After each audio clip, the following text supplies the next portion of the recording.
Men hamma viloyatdagi abituriyentlarga tekinga o'zim yo'nalish tanlab bermoqchiman. Videoni oxirigacha ko'rib tursin, abituriyentlar uchun zo'r statistika aytaman, ya'ni kvota bo'yicha. Endi yo'nalish tanlash juda ham muhim. 50% talaba bo'lishini hal qiladi. Albatta mutaxassis bilan birgalikda. Zebirsa xabaring bor, o'tgan yili menda ishlayotgan ustozlar bilan birgalikda minglab abituriyentlarga yo'nalish tanlashda yordam berganmiz va talaba bo'lishiga sababchi bo'lib qolganmiz bizlar. Minglab abituriyentlarimiz, Allohga shukr. Endi biz tekinga yo'nalish tanlab bermoqchimizku. Qachon? Qayerda? Ya'ni bu Telegram kanalimda qilmoqchiman. Iyun oyida. Faqat sanasi hozircha aniq emas. Hammani Telegram kanalimga yig'aylik. O'sha yerda men 2 kunga tekinga master klass o'tkazaman jonli efirda.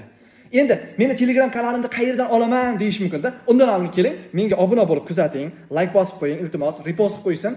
Bunday qilamiz.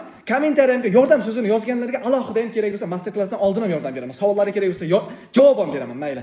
Endi meni Telegram kanalimda, Instagramda biosiga kiradi, o'sha yerdan olsa bo'ladi. Ya'ni Ali Teacher abituriyentlar uchun deb yozib qo'yilgan. Mana pastga yozib qo'yilgan, bemalol kirsa ham bo'ladi. Agar xohlasa 335 46 71 93 ga yozsin, bizlar kanalimizdan tashlab beramiz. Videoni oxirida bitta zo'r statistika aytaman dedim-ku. Balkim bu statistika yoqimsizdir. Kvota oshmaydi bu yil. Yana yomon tarafini aytaymi? Ball ko'tarib ketadi. Endi yana bitta qiziq statistika aytaymi? Ana 5 ta fandan sertifikat olganlar bor-ku, qancha chiqadi? Necha mingga yaqin odam oldindan talab olib qo'ygan. Men bunday tushuntiraman. Bu yil mana tasavvur qilamiz 200 mingga yaqin kvota bor. Ya'ni 200 mingga yaqin 2026-yilda talaba bo'ladi. Shuni bor yo'g'i 10 mingga yaqini 5 ta fandan sertifikat olib oldindan talaba bo'lishni hal qilgan. 190 ming odamga to'g'ri yo'nalish tanlab berishimiz kerak. Mana bunday qilamiz.